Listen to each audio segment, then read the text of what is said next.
Hello, Mr. Paice. How is life in the music industry at the age of 68? Some things get easier, some things get more difficult. The things I found difficult when I was 21, I now found easy. The things that I found difficult now, sometimes you have to understand that the body doesn't work the same way, and some of the stamina things I find a little more difficult. And I find that if I was to try and play the same way now as I played when I was 21, I wouldn't be able to do the complete set. I'd be just completely finished. So you find new ways of doing it. You find more efficient ways of getting the same result. And you do that by practicing, or it's just... No, it's repetition. You just find out what this isn't working the same way it used to. Mm-hmm. So how do I change what I do to get the same result with using less energy? Yeah. I see videos of me as a kid playing. I played really hard, and that probably came from the fact that when we started, there were no microphones on drum kits. Yeah. You had to just blast your way through these big stacks of Marshalls, so you played very loud. Nowadays, we have brilliant microphones, we have great monitor systems, we have great PAs. You can relax quite a lot and still create the same effect. Okay, maybe visually it doesn't look quite so exciting when you listen, but it's the same. Yeah. So you find new ways to do it, and of course, as I say, as you get older, certain things change, and you just have to accept that what was before will just have to be slightly different. Yeah. Okay. How do you keep yourself motivated after playing all these years in the same band? I enjoy playing. I always did. From the age of 15 when I started my first drum kit. For me, it's never been mentally my business. Mentally, it's been my fun, my hobby. I still look at it that way. And I'm not an obsessive musician. Sometimes it's quite normal for me to 3-4 weeks not even see the drum kit. I don't care. If I feel like playing them, I play them. Yeah. If I don't feel like playing them, I don't. Yeah. So for me, it's not. I don't think of it that way. I enjoy being on stage. I totally respect the life that it's given me. Mm-hmm. And I understand that when people still pay a lot of money to come and see me and Deep Purple, they are due everything I can give them. They are due my 100% of that night. Yeah. And that's what I try and give them. It's not always the same. Mm-hmm. Some nights 100% is here, and sometimes it's there. Yeah. But I, in my head, I must give everything that I have. And it's that just simple philosophy that makes it still fun. I just don't go nuts about it. Mm-hmm. I know that I've been incredibly lucky, and that being in the right place at the right time is very important. Mm-hmm. Okay, a little bit of talent helps. Yeah, but that sort of that comes along. If you're lucky enough to play enough, that will develop. A great deal of luck involved. There's a lot of great players out there that nobody will ever hear of because that break didn't come along. And I know this. Yeah. What's your favorite setup of cymbals? Well, back in the day when I first discovered them, there was only one choice of a decent cymbal, and that was a Vita Silja. Mm-hmm. Now they were very expensive and they were very hard to find in the UK.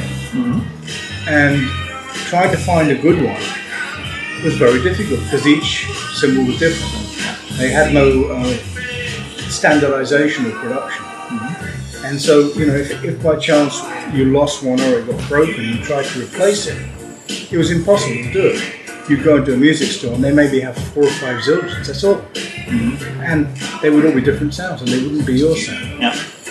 So when somebody told me about Paice and said, look, this is a new way of doing cymbals. Once you found the cymbal you like, the next one would be exactly the same. The production process has become precise.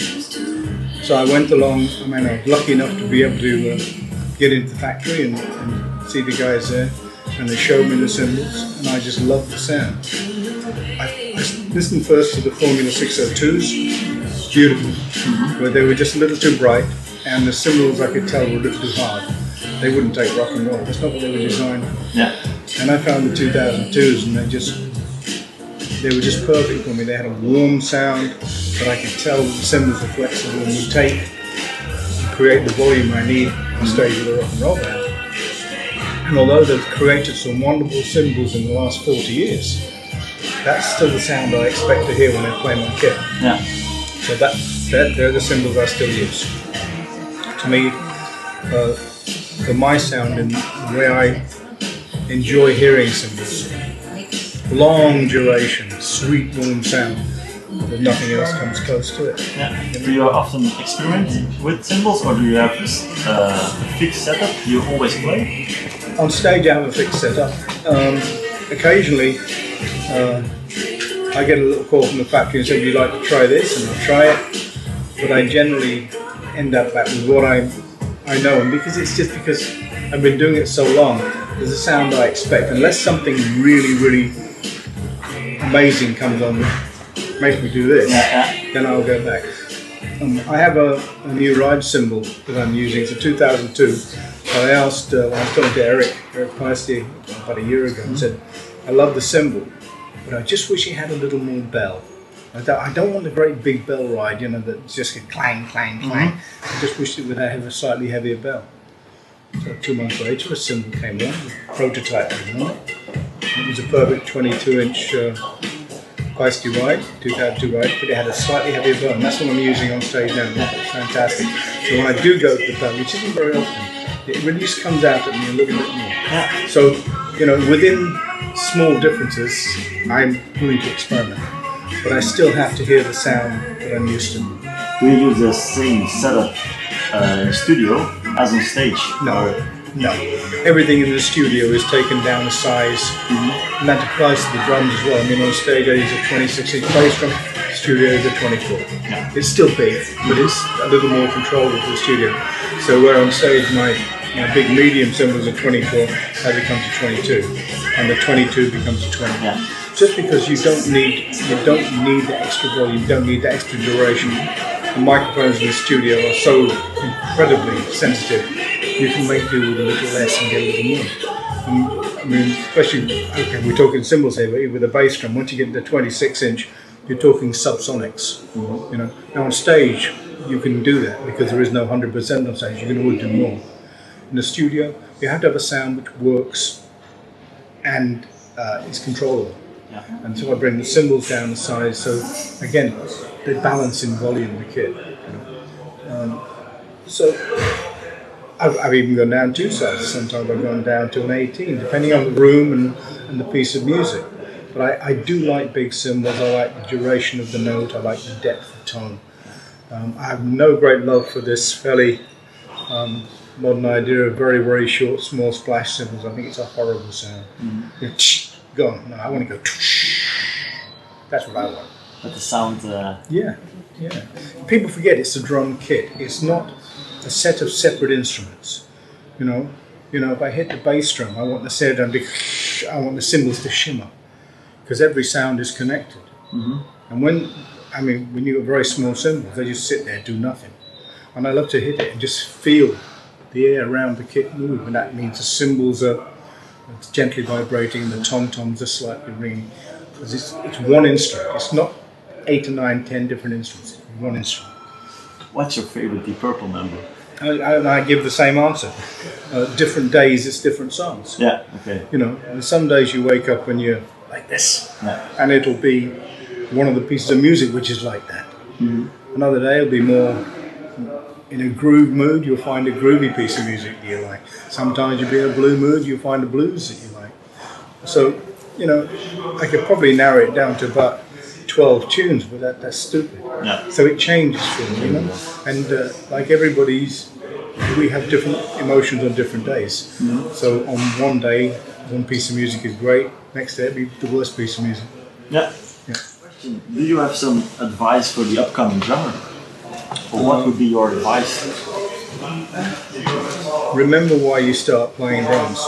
Nobody is forced to be a drummer. Lots of young kids are maybe forced to play the piano, or pick up the violin, or pick up a trumpet, because mom and dad wants the kid to be a musician. Nobody makes you be a drummer. You choose this ridiculous, wonderful instrument because you want to. It's in you that this is what you want to do. So never forget that. You chose it because it makes you happy. And it's a way of you expressing something which you probably couldn't express in any other way. I mean, I know there are a few drummers who are very lyrical. Most of us aren't. We're rhythmic. We hear rhythms and patterns in everything we do. Every time we walk down the street, we hear a rhythm. We work to it. So that's our strength. That's a way of us getting what we feel out in front of us. And so we do it. Never forget that it's fun. And if you're lucky and you have talent, it becomes your life, your business, the way you earn your corn. And you must never forget you're doing it because you like it. And don't get hung up about it. If you see some guy and you think he's playing louder than you, so what? You see somebody who's playing faster than you, so what? That's not important. What's important is, if you're going to watch people, watch the good guys and take bits from all the good guys. Don't take everything from one guy, because then you just become a clone of that guy.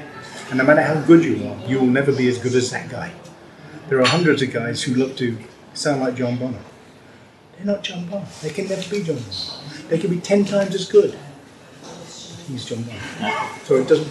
So you take. I love that bit of John, and I love that bit of Ginger Baker, and I love this bit of Buddy Rich, and I love that bit of Mitch Mitchell, and I love that bit of Cozy Powell. And take it from everywhere, and then you'll find if you get all these bits together, all of a sudden you're you, and nobody sounds like you. And they may say, "Well, that sounds a bit like," but it's you, and you develop your own style. So don't get locked into one drummer or even one style of music. Open your mind and listen to music that you would maybe never play, maybe never listen to. But listen to what the drummers are doing and find out stuff that you would never normally find in what would be your normal music. And this way, you draw a big picture. Not a tiny little cartoon. You draw a big picture in your music because you can pick on jazz, you can pick on country music, you can pick on classical music, you can pick on pop, you can pick on hard rock, you pick on everything, and you bring it all together, and it becomes yours. Other than that, good luck. Mr. Paice, thank you enough Pleasure, man. for the interview. No problem.